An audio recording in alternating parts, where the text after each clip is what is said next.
User Matra Setenpenra Ramsés Meritamón, amado del dios Amón, engendrado por el dios Ra, y muchos otros epítetos. Así de largo es el nombre del protagonista de nuestra historia actual, a quien conocemos mejor como Ramsés, Ramsés II o Ramsés el Grande. Sin duda alguna, entre todos los faraones de Egipto que llevaban aquel nombre, este es el más famoso. Un personaje realmente extraordinario, quien vivió más de 90 años y más de 70 permaneció en el trono de Egipto.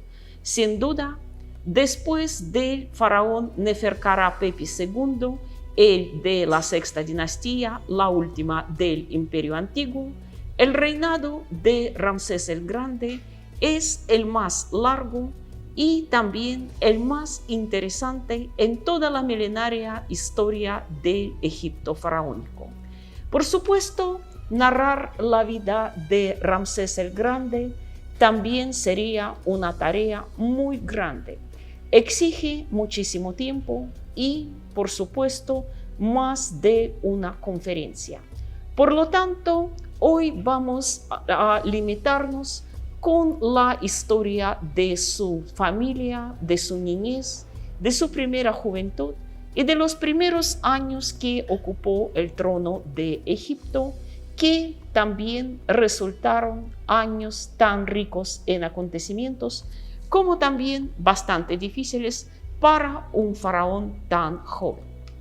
Entonces, si vamos a ascender a los orígenes de nuestro héroe, veremos que era el tercer faraón de la 19ª dinastía y sus padres se llamaban Seti y Tuya.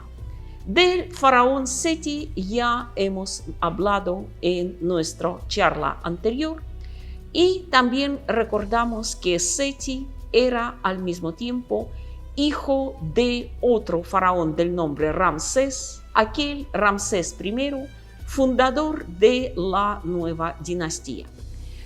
Seti y su esposa Tuya, al parecer, se casaron muy jóvenes. No era un matrimonio consanguíneo, no era un matrimonio endogámico. Parece que los faraones de la nueva dinastía veían lo débiles que nacían los hijos de los familiares demasiado cercanos. La anterior dinastía, la 18ª, nos ofrece muchos ejemplos de tristes resultados de aquellos matrimonios consanguíneos. Cabe señalar que Seti y Tuya procedían de la casta militar. Ella era hija de un comandante llamado Raya, quien bajo Seti I ocupaba el puesto del comandante de carros del faraón, sin duda un cargo muy importante. Por lo tanto, el matrimonio de Seti y Tuya era bastante lógico. Ella, aunque no pertenecía a la familia real, garantizaría al siguiente faraón un apoyo incondicional de parte del ejército. Aquella fuerza militar que, como sabemos, había adquirido mucha importancia y mucha influencia precisamente bajo Horemheb, el último faraón de la dinastía anterior, así como bajo Ramsés I. Al casarse tan jóvenes, Seti y Tuya, incluso antes de que se habían convertido en la pareja real de Egipto, tuvieron varios hijos. Por lo menos conocemos con certeza que nuestro héroe tenía un hermano mayor, Nebhaset Nebet, fallecido aún en la adolescencia. Parece que antes del ascenso de Seti al trono de Egipto. También una hermana llamada Genutmira, a la cual la mencionamos también en nuestro encuentro anterior, porque la Biblia se le atribuye el hecho de ser aquella misma hija del faraón que adoptó al pequeño Moisés. De tal modo, en el momento en que sus padres se convierten en la pareja real de Egipto. Ramsés, niño que recibió el nombre en honor a su abuelo, Ramsés I, hijo del dios Ra, automáticamente pasa a ser el heredero del trono. Se conocen varias imágenes de Ramsés en los años de su niñez.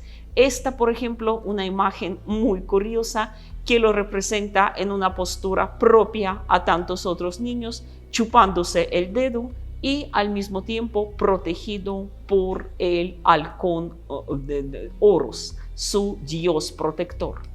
He aquí otra imagen de Ramsés en sus años infantiles, con el característico mechón de la infancia en la frente. Y en cuanto a su educación y sus primeros años de vida, aunque no hay muchos datos, pero podemos imaginar lo siguiente.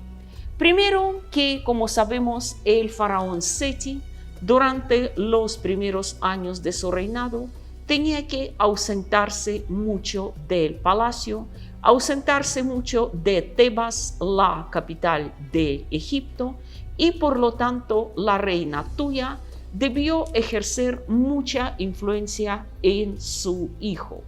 No sabemos qué clase de madre exactamente era Tuya, tal vez poco sobreprotectora, alarmada por la pérdida de su primogénito, había rodeado a su hijo menor con todo tipo de cuidados. Realmente se conocen varias imágenes de Ramsés niño con su madre, como por ejemplo esta hermosa imagen que representa al pequeño Ramsés sentado sobre las rodillas de su madre, quien lo abraza con un gesto protector y además ostenta aquí el atributo de la diosa Hathor, el disco solar colocado entre los cuernos de la vaca sagrada de Hathor. Estos y muchas otras imágenes de Ramsés niño con su madre demuestran que realmente existía entre los dos un vínculo muy fuerte. Pero eso no significa que Ramsés creciera como un niño mimado. Seti hacía todo lo posible para que su próximo heredero desde pequeño se acostumbrara al manejo de armas, a la vida militar, y realmente al Ramsés desde su niñez temprano le encantaban prácticas con arco, con flecha, con lanza, con toda clase de armas que se utilizaban en el ejército egipcio, y sus primeros maestros, sus primeros instructores eran los mejores soldados y oficiales del ejército de su padre. También Seti hizo todo lo posible para que Ramsés desde su juventud se acostumbrara a la vida castrense, a las campañas e incluso a las batallas. Hay testimonio que con la edad de tan solo 14 años, el príncipe Ramsés ya había acompañado a su padre a la campaña en Asia, en Canaán, contra los rebeldes beduinos de la tribu de Shasi. Aquellos Shasi o Shesi, como se llaman en los textos egipcios, desde ya mucho tiempo causaban problema a las fortalezas egipcias en Canaán, y como se sabe, Seti los derrotó con la mano de hierro. Lo más seguro que a Ramsés, quien con sus 14 años, aunque ya sabía empuñar armas, tal vez su padre lo obligó a mantenerse a la retaguardia y no le permitía participar en las batallas directamente porque no quería perder a su único heredero antes de tiempo. Pero sin duda, ya en aquel entonces, el joven príncipe se acostumbra a la severa vida militar, a las campañas, a las marchas, a todas las privaciones. Cabe señalar que Seti era famoso por aguantar todas las vicisitudes de las campañas militares, al igual que un soldado raso, y también entrenó de esta misma manera a su heredero.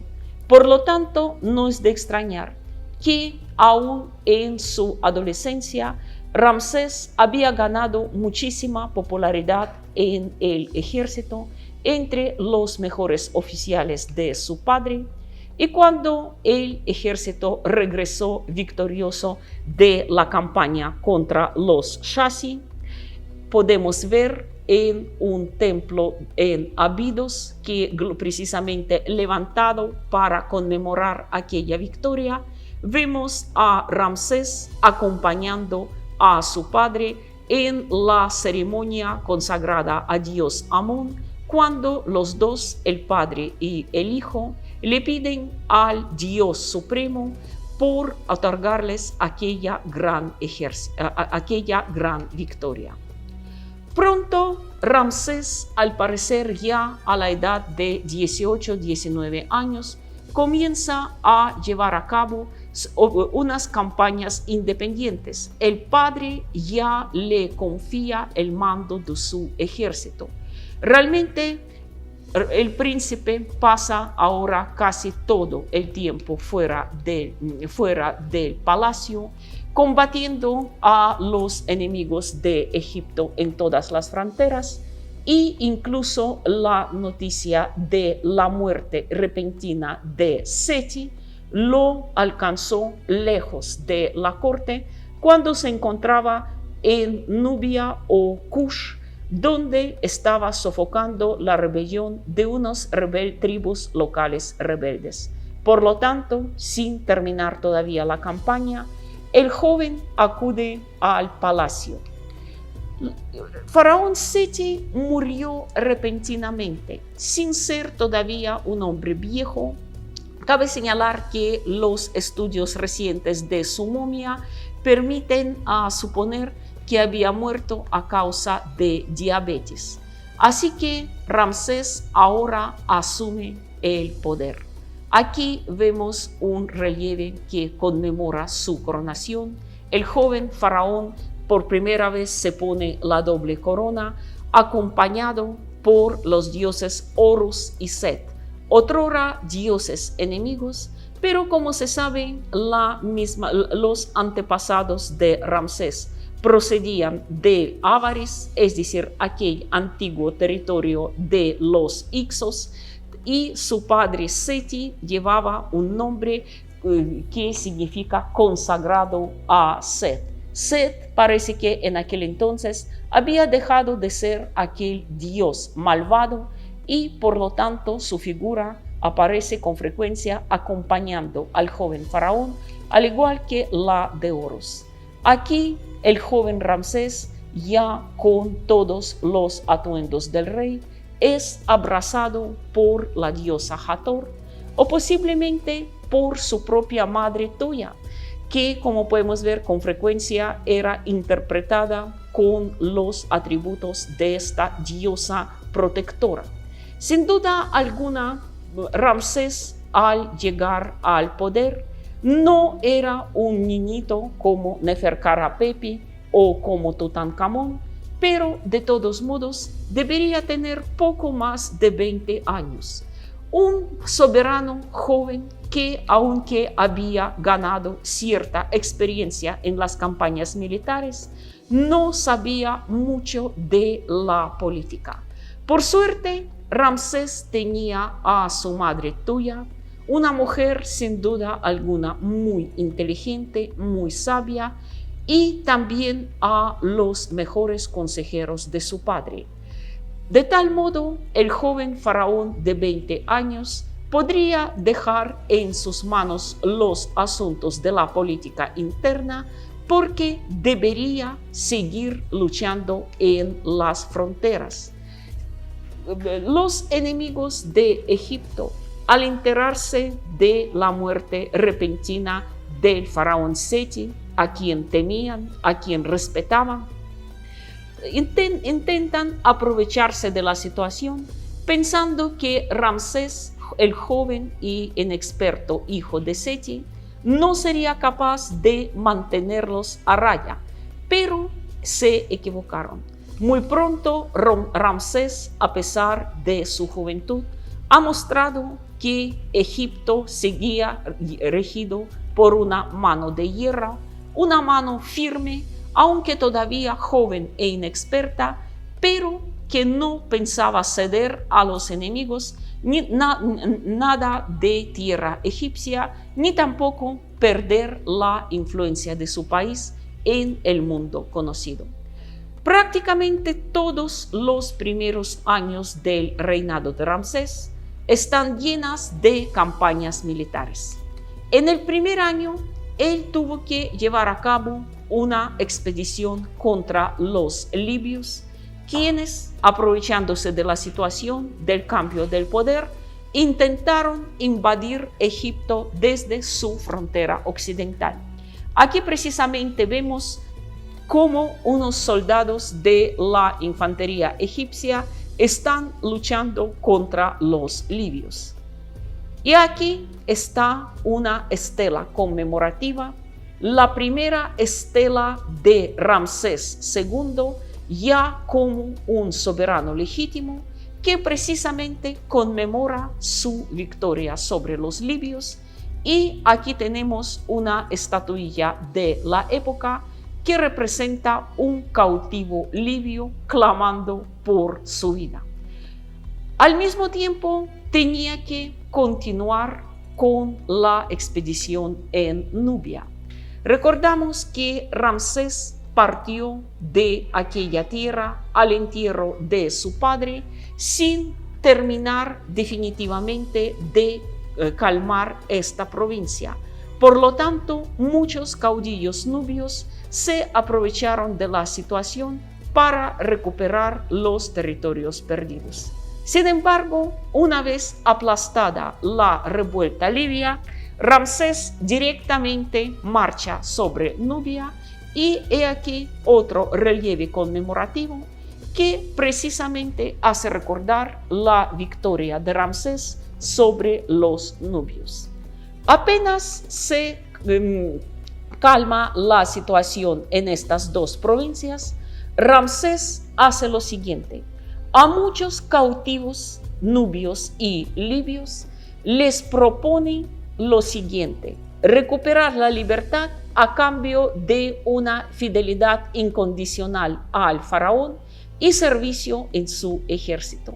Y aquí podemos ver ahora los recientes enemigos: un soldado de la infantería egipcia, un arquero libio y un arquero nubio que lo están flanqueando, marchan juntos en las nuevas campañas de Ramsés.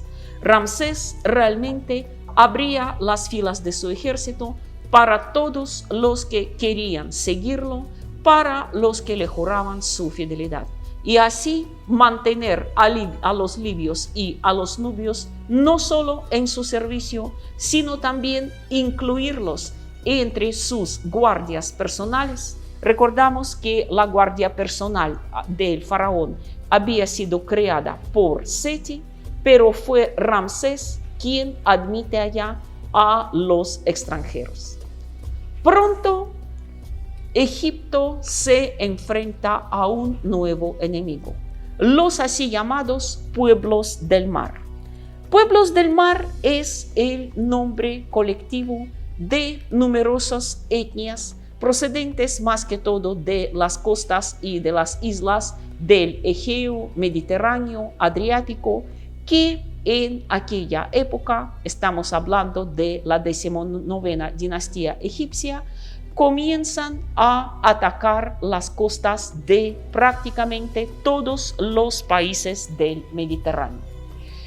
En cierto modo, podemos decir que aquella invasión de los pueblos del mar era un tanto parecida a la que miles y miles de años después provocaron los vikingos en Europa occidental.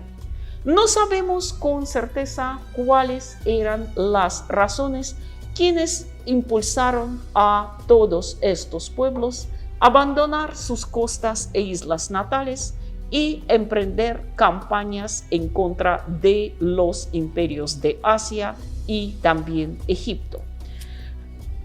Algunos autores afirman que se trataba de algún cataclismo climático quien había causado una gran sequía en las islas del Mediterráneo, lo que empeoró considerablemente las condiciones para la agricultura, para la ganadería, e impulsó a muchos pueblos a buscar suerte en el pillaje, en la piratería.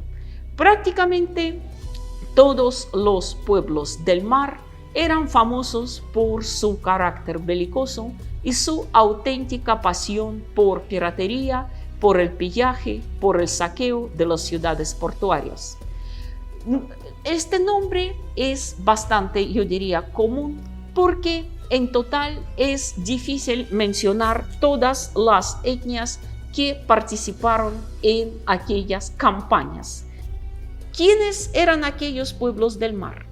En realidad, bajo aquel nombre colectivo, se ocultan numerosas etnias procedentes de las islas y las costas del Egeo, Mediterráneo y Adriático.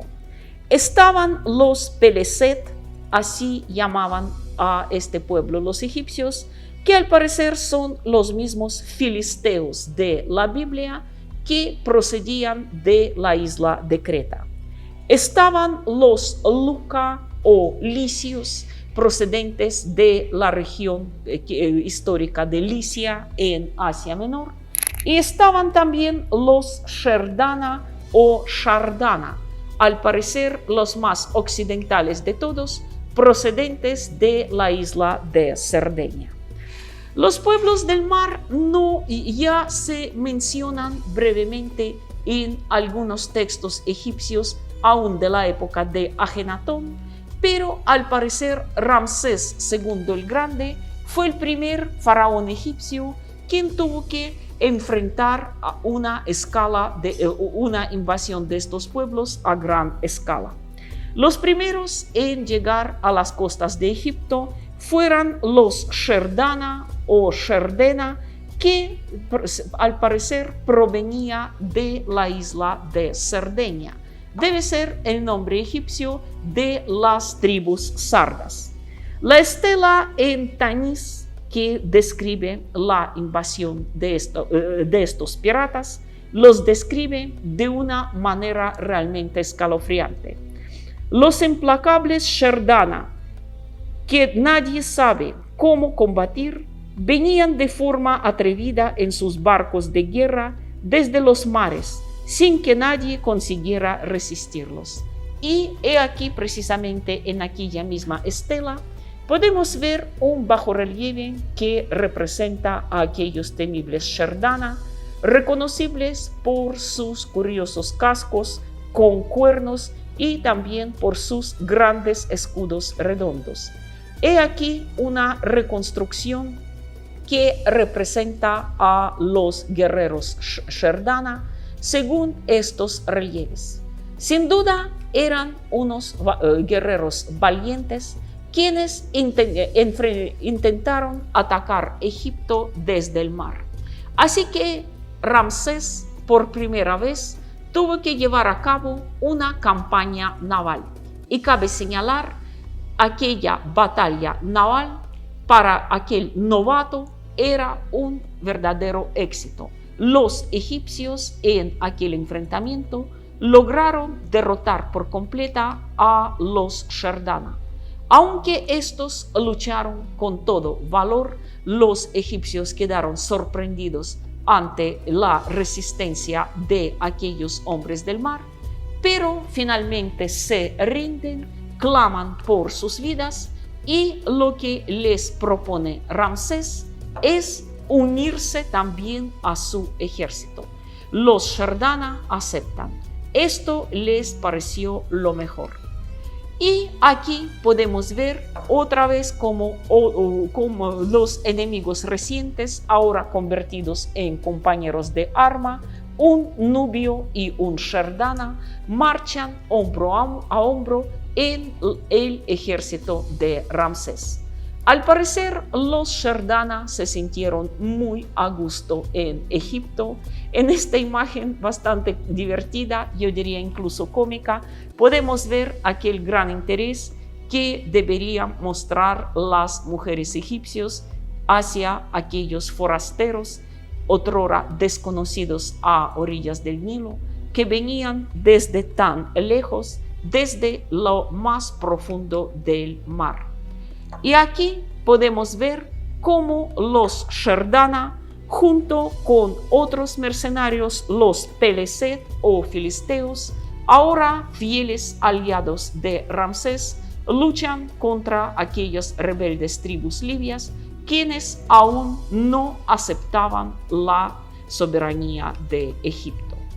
Así que, como podemos ver, los 2 primeros años del reinado de Ramsés eran puras campañas, y en esta ilustración podemos ver cómo se internacionalizó el ejército egipcio bajo Ramsés. Además de soldados egipcios, ahora bajo el mando del joven faraón luchan arqueros nubio y libio. Aquí aparecen en primer plano. A la izquierda aparecen los guerreros de los pueblos del mar, un Shardana con su característico casco cornudo y con una espada recta. Cabe señalar que los egipcios, acostumbrados a usar la espada curva en forma de hoz, quedaban sorprendidos ante aquellas espadas formidables de los Shardana. Otro representante de los pueblos del mar, reconocido por su característico penacho en el casco, es un Peleset o filisteo, y a la derecha aparecen 2 guerreros Shasu de los beduinos, pacificados aún por el faraón Seti.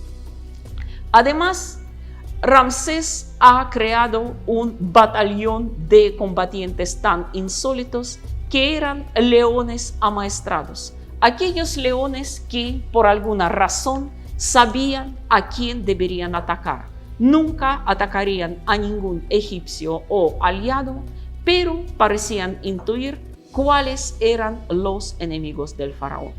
Un ejército, como podemos ver, compuesto por los soldados de diferentes naciones e incluso de diferentes especies.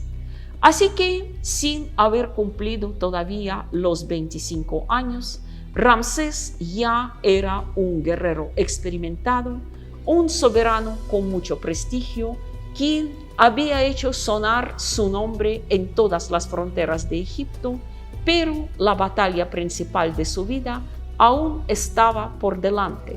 Y esto sería el tema de nuestra próxima conversación.